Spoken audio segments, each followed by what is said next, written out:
Hey there YouTube, I'm Ikitsu, this is the Ikitsu Times, welcome to my channel, welcome to a little bit of Sins of a Solar Empire 2. So today we're talking about the Revelation Battlecruiser, which is just about the least battlecruisery out of all the battlecruisers. But this is also an extremely powerful ship. It is also probably the most micro-intensive ship in the game. Anyway, let's jump into it here. So the Revelation Battlecruiser's got 500 durability, it's got 4,000 shield points, 970 armor points, and 4,450 hull points. Has 235 antimatter. For hidden statistics, we're looking at 75 armor strength and 775 maximum speed. So the Revelation is extremely fast. It's capable of getting around the battlefield pretty effectively. It's got really low durability for a battlecruiser type ship.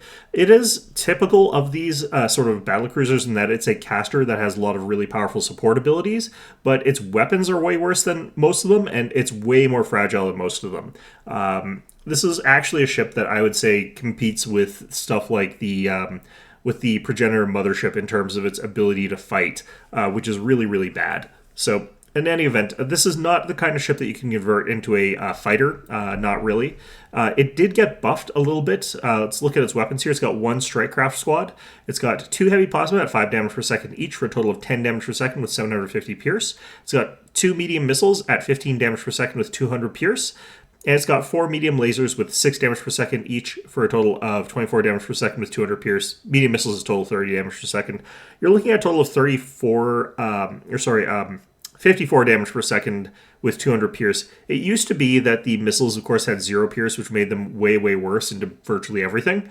Now that they're 200 pierce, it is substantially better at fighting. This is why it's comparable to a mothership in terms of combat capability, but that's a really rough thing to be comparable to in terms of damage. The mothership having 300 pierce compared to your 200 as well also kind of means that you're worse than it. So if this thing's forced into a situation where it's using its guns to get stuff done, it's a really unhappy camper, which makes it weird that it only has 235 antimatter. Usually these caster type battlecruisers have a lot more antimatter to them, but Advent has enough tricks to keep their antimatter high that it doesn't really matter too much that the Revelation's not capable of doing that. So the abilities are what really matters for the ship, and let's go into them here. First one is Revery. It has a cooldown of 30 seconds. The scales down to 10 seconds at maximum level. It's got a range of 9,000. Antimatter cost is 90. I believe that scales down to 60. I've actually got to look these ones up because this has a lot of numbers and they all have very weird scaling. So yeah, I had this open here. Yeah, 60 antimatter is the lowest amount that you can get to it. And what happens is that the target of Revery cannot do anything. It can't move, it can't use its weapons, it can't use any of its abilities. However, Revery gets broken the instant their shields go down and they take damage to their hull or armor. If you've got something that skips damaging the shield as well, that can also cause Revery to break early. So Revery is a very, very situational disable that you're going to want to save exclusively for capital ships that have got lots of shields available. If you hit something that's got low shields or no shields, it's going to jump out of the Reverie right away. But if you have any kind of enemy capital ship that's not getting focused fired down, Reverie can just knock it out of the fight. So duration of 15 seconds, scaling up to 45 seconds at maximum level, with additional psi power scaling. This means that you're getting 45 seconds to disable off of a 10-second cooldown cast, which means that this thing can disable without any psi power 4 enemy ships at a time, without them being able to really do anything about it. And what's great about this is that you can also have domina subjugators go in and nullify those enemies that are getting hit by Reverie. So Reverie is this sort of insanely powerful anti-capital ship tech that Advent have access to during the sort of late game and during the early game, but you need at least a slightly higher level Revelation to actually get the most out of it. If you've got the sort of level 2 Reverie, like you've got it coming out level 3, the Revelation is capable of having a 20-second cooldown and a 30-second duration, meaning that it's capable of stunning one ship permanently. At that point, it's already pretty good. You just need a little bit of psi power built into these guys, and you can easily get to the point where you're stunning 2 enemy ships with a Revelation that's coming just straight out of the gate. So the Revelations are very, very powerful, and if it weren't for the fact that this is almost impossible to micro at 100% efficiency, this would probably be the most overpowered ship in the game, and I think that the more skilled you get, the more overpowered the Revelation gets. It's substantially better than the Antarac Marauder, which is also capable of doing a kind of similar thing, although less flexible, because you can't protect one of your own ships by reverying your own ship. If you got something like the Antarac Marauder, you could phase out your Light Titan or something like that, so that it dodges a huge amount of damage, which you can't really do with the Revelation. However, Revery is still extremely, extremely potent for just keeping your enemy, if they go for a very cap-heavy fleet, extremely frustrated, making it so that they're not capable of doing what they want to do or using any of their abilities because they're always drained and they don't have the ability to get their abilities out before they're drained. It makes it so that their heavy guns aren't firing. It can make it very, very rough, especially because you don't want to take subcapitals into an Advent fight, because Advent have a lot of tools that really, really mess with anything that's lower than a capital. Now, Reverie doesn't work, from what I've been able to tell, against command ships or against Titans, which does mean that those really, really scary big ships can ignore this. And if you've got that sort of situation, one of the ways that you'd sort of respond to the Revelation is that you would use those big Titans or those command ships to go hunt down the Revelations and make sure that they're dead so that the rest of your fleet can start operating again. And if you're in a situation where when all of your capital ships are disabled, your Titan and your command ships get knocked out, then you're in a real trouble there because all your capital ships can't really support them during that fight. So you can make that a very lopsided situation there where your opponent has to do fairly tricky and difficult things while they're not capable of doing them. So very overpowered ability, very, very difficult to use. The autocast of this is unfortunately very stupid.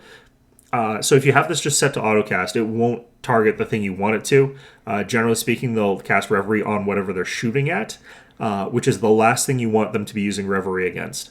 Now, the one thing that you could theoretically do is have like a bunch of Revelations firing at different enemy capital ships and have like the rest of your fleet firing at non-capital ships. What'll happen is, since the guns on the Revelation are so bad, the thing that they're casting Reverie on is mostly going to be fine, resulting in them staying in Reverie. At which point you could sort of wipe out the rest of their fleet while that's happening. But you're trading out your capital ship for their capital ship, like you're not accomplishing anything either. So it's not great. Any other situation you have like Reverie, they like all start casting Reverie on the same target because it's a valid target because it's not under Reverie. So you cast it, it gets knocked out of it. Another one casts it, it gets knocked out of it, and so on and so forth. So you never actually get any utility out of it. You have to manually cast this, unfortunately. I think that if it was cast sensibly, it would auto target whatever target is in range that's valid that has the highest shield totals. But if it started doing that, what would end up happening is Reverie would be immediately like just ridiculously too powerful. It would be way, way, way too strong. Because it would let you sort of have all of your Revelations focus fire targeting one enemy capital ship. It could have your entire fleet focus firing one type of capital ship, or it could be focus firing down like non-capitals as well. And Reverie would be going off automatically on all of the enemy capitals because those would be the ones that have got the high shield values. So the enemy's entire capital ship fleet would be just permanently locked down, and you wouldn't really have to do a lot to accomplish that. This is probably why the autocast for Reverie is really, really bad.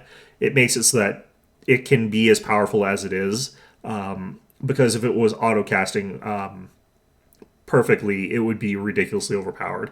It's even overpowered in my hands, and I have very, very limited capability to use it effectively. But if you're able to like lock down a couple very important targets like Antarac Marauders, Scarantras, Akans, or other ships that have really key abilities that the enemy needs to draw from, then it makes it so that they just have a non-functioning fleet all of a sudden. Very, very strong ability, very overpowered. Next ability is Guidance. This is similar. This has a cooldown of 90 seconds, dropping down to 60 at maximum level. It's got a range of 8,000. Antimatter cost is 120, dropping down to 100 at maximum level. It reduces the ability cooldown of the target by 10%, 20%, 30%, and then additional amount based on your psi power. And it also gives them an additional amount of psi power, 15, 30, and 45. The duration is 30 seconds, and it remains at 30 seconds throughout, no matter what.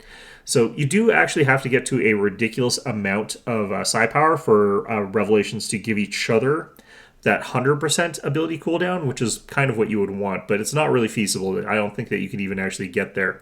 So you're never going to actually have the durations. That actually requires you to have minus 100%. is when you half the duration. But you're capable of casting this on ships. It actually does a decent amount of ability cooldown reduction on ships that still have got their abilities already on cooldown. From what I've been able to tell from when I'm playing them, let's say I've cast Cleansing Brilliance, but I forgot to use Guidance on that ship, so I cast Guidance afterwards. It does seem to actually cut down on the ability cooldown retroactively.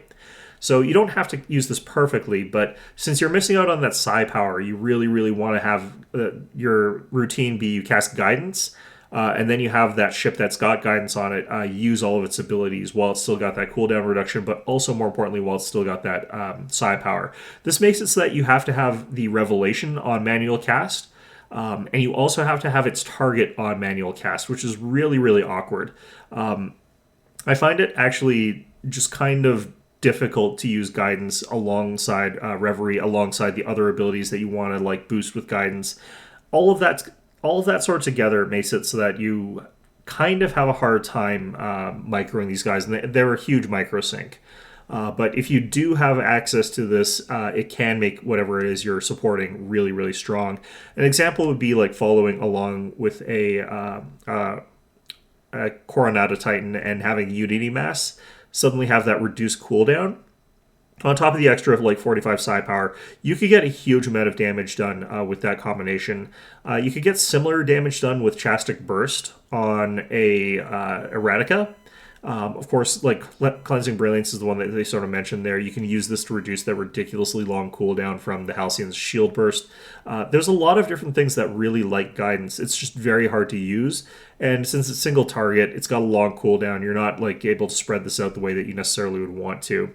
And it kind of stays that way as you sort of use it. You want to use this on things that have got really those meaningful, powerful abilities that you don't want to have on autocast. So definitely something that is worthwhile, but hard to use again here. Quell, this one is the only one that's sort of possible to autocast. So this one has a cooldown of 2 minutes, has a range of 9,000, antimatter cost of 75. The cooldown drops to, I believe, 80 seconds at maximum level. And it has a duration of 20, 40, and 60 seconds with a good amount of psi power scaling. So what Quell does is it does the opposite of sort of Revery, where Revery does the effect on ships to a single target. Quell works in a big area of effect against enemy structures, disabling them completely. This also works on starbases, of course. This makes it so that if your opponent has got like their starbase set up, they've got like a whole bunch of guns surrounding it, they've got their repair facilities around it, they can make it so that that's really, really hard to break through. It's capable of dealing a ton of damage to your fleet.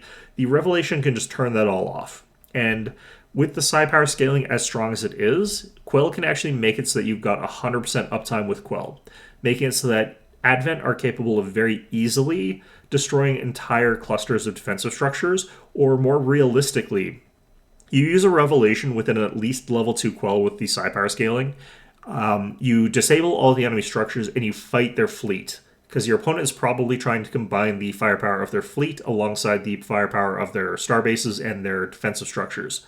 And in that sort of situation, what you're banking on is the combined power of your starbases, your defensive structures, and your fleet together gives you that edge in terms of how many ships you've got in the fight, how much you've got power-wise in the fight.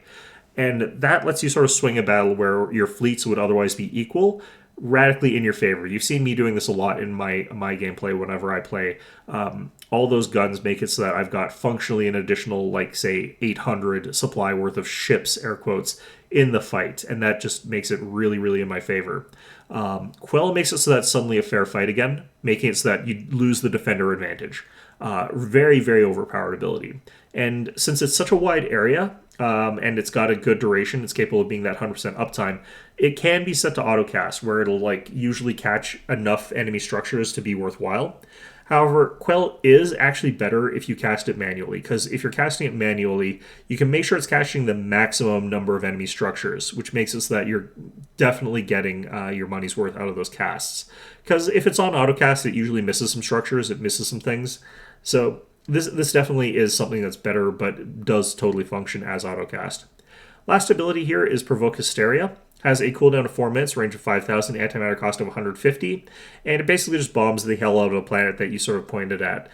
No psi power scaling, it just does 1% damage per second for 50 seconds, meaning you do 50% of a planet's health and damage over that duration. My understanding is that it is still regenerating health while it's being fired at here. So, Provoke Hysteria, like if you just drop 2 Provoke Hysterias on a planet while turning away from it, it will heal ever so slightly to the point where you won't actually take over the planet with that.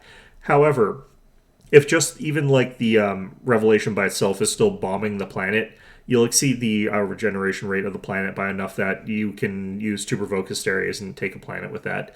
Realistically speaking, though, you probably don't have 2 Provoke Hysterias. You usually don't use a ton of Revelations. You usually just use like one of them. Maybe 2, and at that point in time, like if you've only got 1 Provoke Hysteria, you're going to still have to bomb the planet.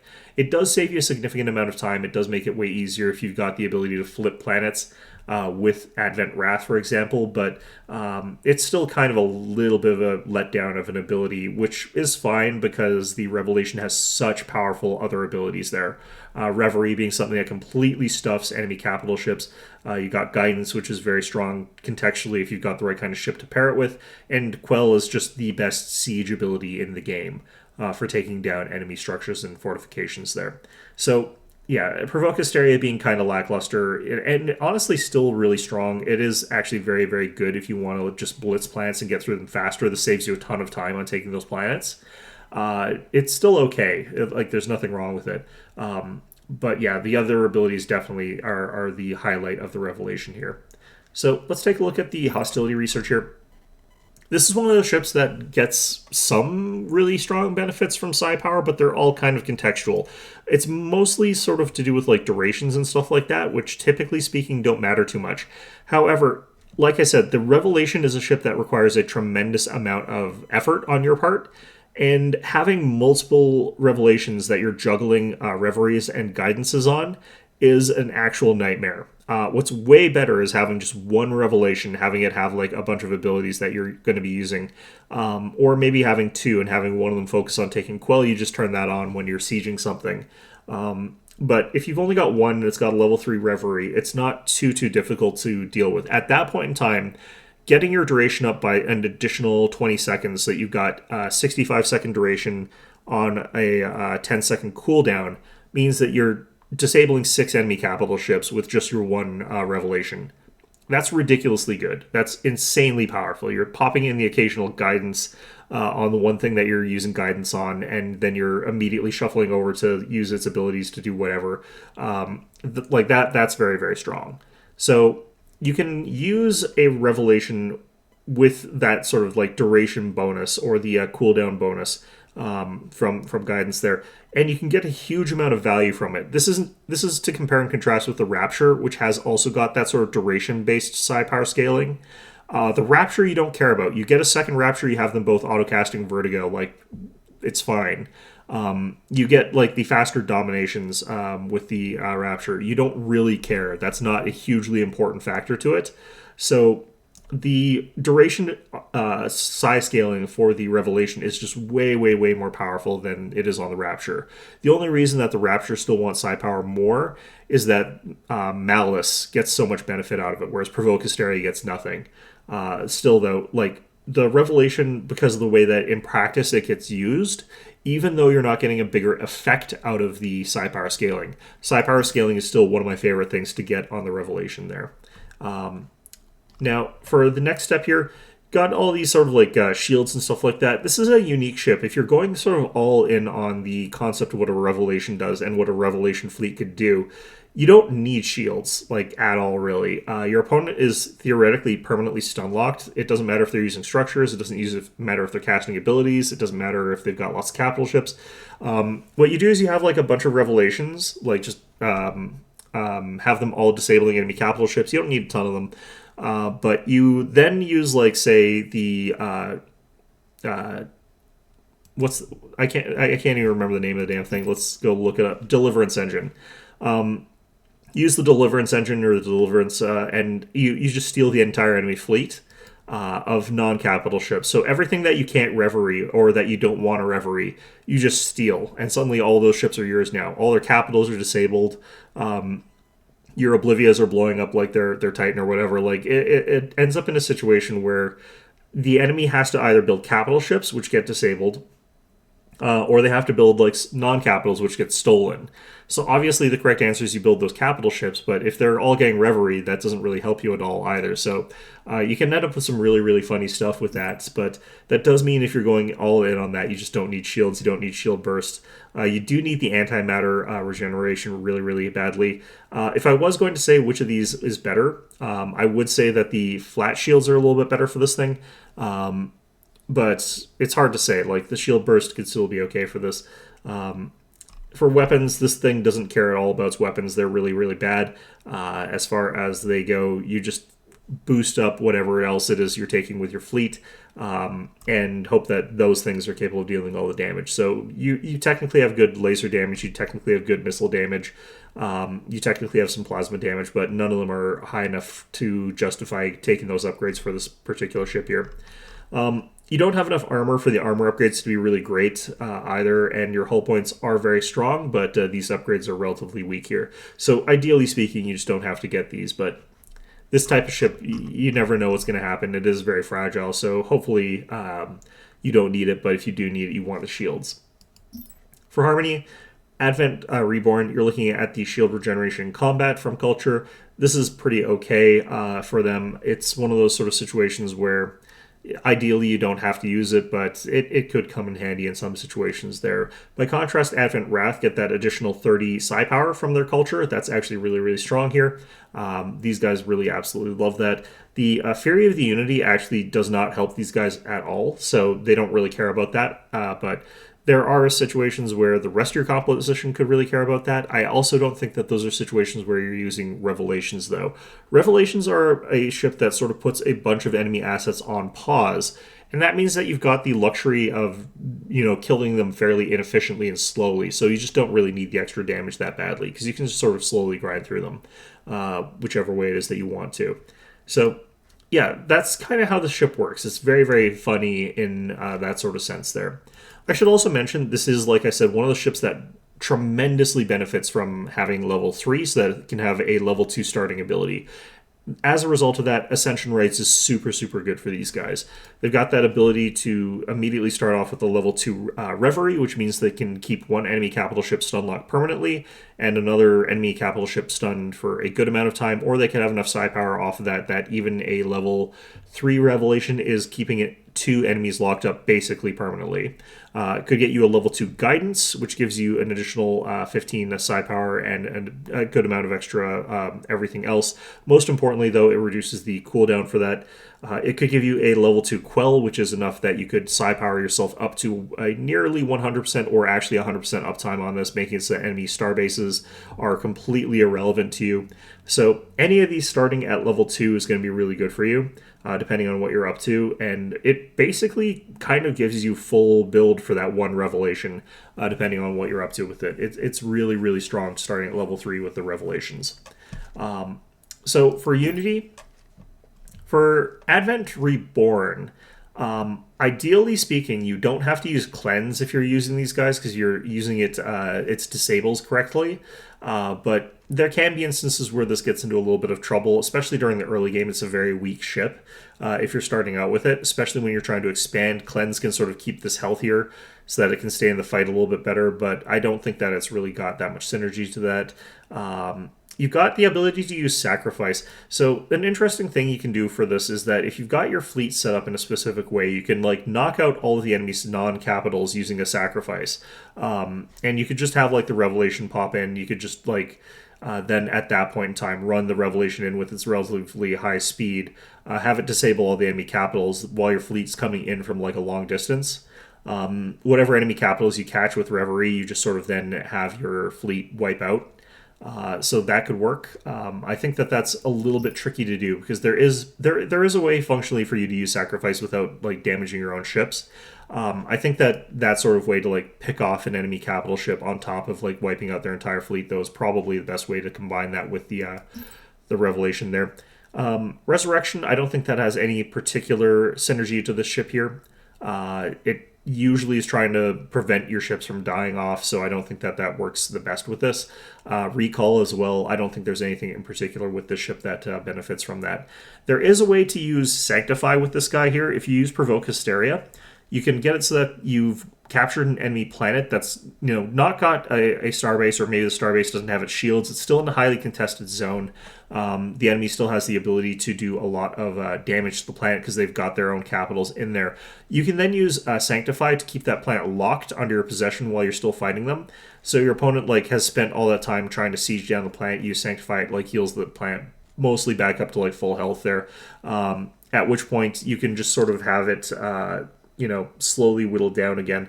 But if their capitals are distracted trying to retake the planet, that gives you the opportunity to sort of fight them. It lets you use Quell to take out their structures while the planet is now under your control still. You can start building your own platforms.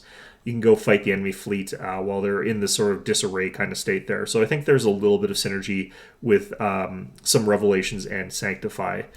Similarly, there's that ability for Advent Wrath that lets you take over a planet that's in your culture. That does also work nicely with Provoke Hysteria, making so that that planet flips over to you really relatively easily.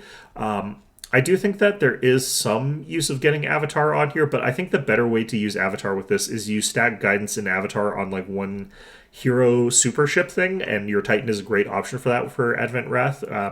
And it makes it so that Unity Mass basically starts mulching through things, because I think you're doing something in the vein of if you're leveling for Unity Mass, you could be doing in the ballpark of I think 1,500 damage a second, basically casting it as frequently as you possibly can. So I think that works out pretty well as a combination there.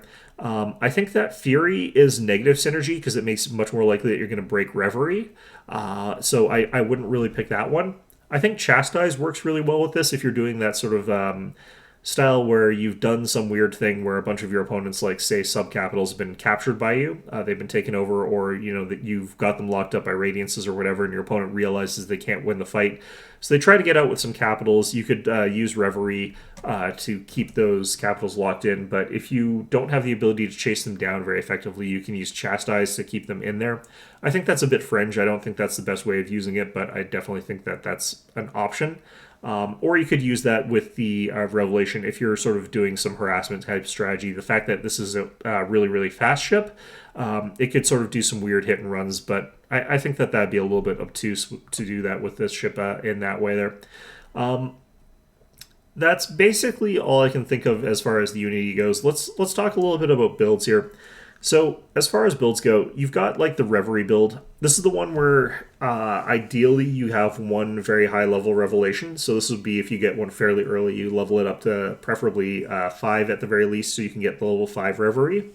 And at that point in time, you're just going to be using this as its own hotkey. Pull it up whenever you need it. You use Reverie. You do a little bit of other stuff. You use Reverie again. You just keep an entire line of any capital ships completely locked up. Incapable of acting or anything like that. With this kind of build, you do want to have a little bit of psi power, but you don't need a ton. If you get up to 200 psi power, you're increasing your duration up to 65 seconds anyway, and even the 45 seconds is plenty.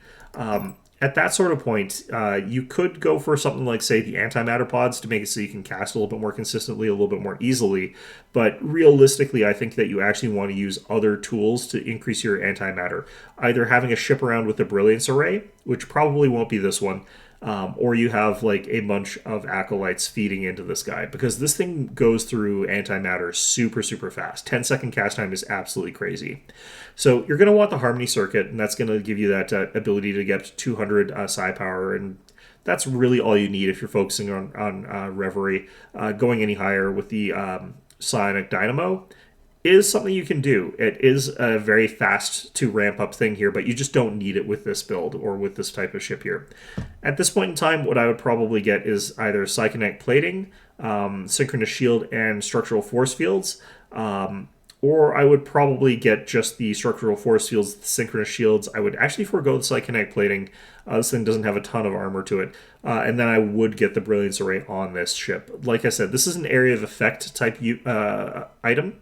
So the Brilliance Array you can actually just slap onto your Titan or something like that has more item slots, or maybe you put on a Justicia, which doesn't need its offense capabilities really. At that point in time, you're regenerating antimatter really, really quickly. It makes it so you can use Reverie a lot more freely. But one of the other ways that you could do this, if you've got like the Brilliance Array on a Justicia or something like that, is you go Harmony Circuit, you go for the Synchronous Shield, you go for the Structural Force Fields, and then you also go for the Antimatter Pod. 20% additional antimatter regeneration is not a ton, but it's pretty much the best you can do in keeping up with Reverie. And Reverie is such an antimatter hungry ability that even with Brilliance Array, you could use a little bit of help there. So that's generally speaking what I would do with this one. The reason that the Synchronous Shield, Structural Force Fields, the tanky items here are so important for this type of build is that if your opponent figures out what you're doing, like, Revelation becomes enemy number one. If they send in their Titan, it's going to be to kill your Revelation, and no stop. Like, it's absolutely the priority, because if their capital ships just keep getting pushed out of the fight there, then this thing just it has to go. You can't get out of that sort of situation there without getting rid of it. So yeah, that's generally speaking how I would view this thing. Fortunately, it is also very fast, so you can escape with it, so that you don't lose a level 5 Revelation. So even if you end up in a situation where it can't be in the fight because it's been knocked out of it, hopefully you'll be able to keep it out alive and make it survive that way. So the next build is one that's focused on guidance. This one you do actually want a little bit more. So this would be like you get your Titan, you decide to get a Revelation that's just for supporting it. You hope to get to level 5 again so that your guidance is level 3. This build, you do want the Harmony Circuit, you do want Psionic Dynamo. Your secondary ability for this is going to be Reverie. By the way, for the Reverie build, you, generally speaking, in my opinion, get Quell as your secondary. You just have it off of autocast, and you just disable all the structures whenever you get a chance to, as a sort of back pocket kind of thing there. You would not necessarily do a great job with this, because you do need to hit level 3 to have the proper duration, but you're only missing 10 seconds if you've got 200 psi power and a level 2 Quell. Like, that's close enough to 100% uptime. But in any event, yeah, so with the guidance one, you're looking at Harmony Circuit, you're looking at the Psionic Dynamo. You're going to take Reverie as your secondary so that you can ramp faster, making it so that your guidance goes faster. You don't even really care if you're actually Reverying anything smart. You're just potentially putting that on autocast until you get to 10 stacks on the Psionic Dynamo. At that point in time, you're looking at an easy 300 psi power. And with 300 psi power, you're reducing people's cooldowns by 60%, which is a ridiculously good effect there. You could even go with Essence Reservoir at that point in time. I wouldn't really typically take that. You're probably not as big of a target as if you go for the proper Reverie build. So you could get away with having a little bit less here, but you still do want to have something protecting you at that point in time. Psychinetic Plating is totally viable just because you've got so much of the psi power. And you're not as mana hungry. Like, Guidance is not a mana hungry ability by comparison to Reverie. So as long as something in your fleet has got Brilliance Array somewhere, you're fine. Even if you don't, you're probably fine. You just make sure you turn off Reverie a little bit earlier. At that point in time, you know, you've got those three items there. You probably just throw on like Synchronous Shield or Structural Force Fields as well, and you're pretty much good to go. But even then, if you wanted to, you could go a little bit more crazy with psi power, like I said. For a Quell ability, if you're doing this one, you either want to get to level 2 and then have the 300 psi power, or you want to get this up to 3, at which point the psi power really doesn't matter as much anymore. You're looking at a blanket 60-second duration, and you've got the cooldown set to... I believe 80 seconds, so you're only needing like 20 seconds from psi power, and to get 20 seconds worth of psi power, you only need 80 psi power, which is really, really easy to get. You don't need to be able to stack multiple Quells either.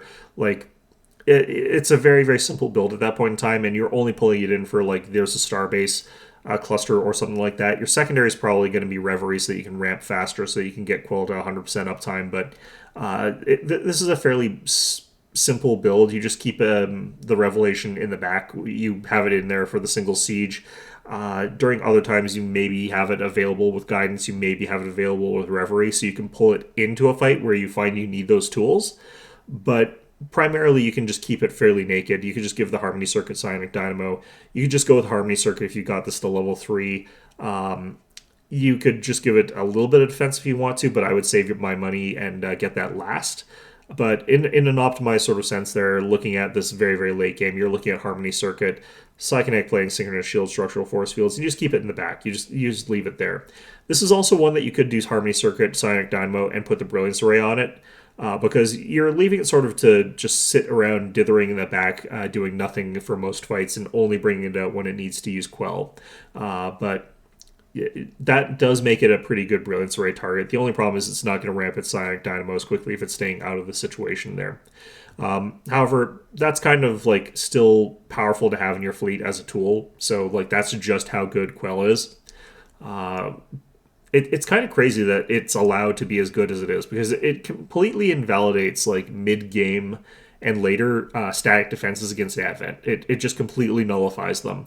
The only thing that still works against this is like you still get the Planetary Shield, which, yeah, that's fine, but if the Advent are capable of just like keeping you quelled and then just walking over all your defenses by killing them all with like 10 Destras or something like that, then it really doesn't matter. And they will eventually kill all of your planetary defenses, they'll kill 2 Argonevs with 10 Destras if they've got Quell, because they can just keep your Destras turned off the entire time and they'll eventually kill everything. Absolutely nutty what you can do with this. But yeah, that's basically everything there is to say about the Revelation. The most powerful ability here is Revery. You're capable of just really winning fights decisively. Quell is highly situational, but the situation comes up frequently. And if you're going to jump into that situation, it's just super, super powerful to use it there. A guidance build is quite good if you've got something that really is going to be the center of your fleet and you're focusing all of your attention on that other ship instead of focusing on the Revelation. Because if you want to focus on the Revelation and have all your attention being on microing it, Revery is definitely the right call for that one. Otherwise, you use guidance, then you click on the thing that you guidance and have it go to town with its abilities. In any event, though, that is everything about the ship. Hope you found this one enjoyable, and of course, as always, hope to see you guys all next time.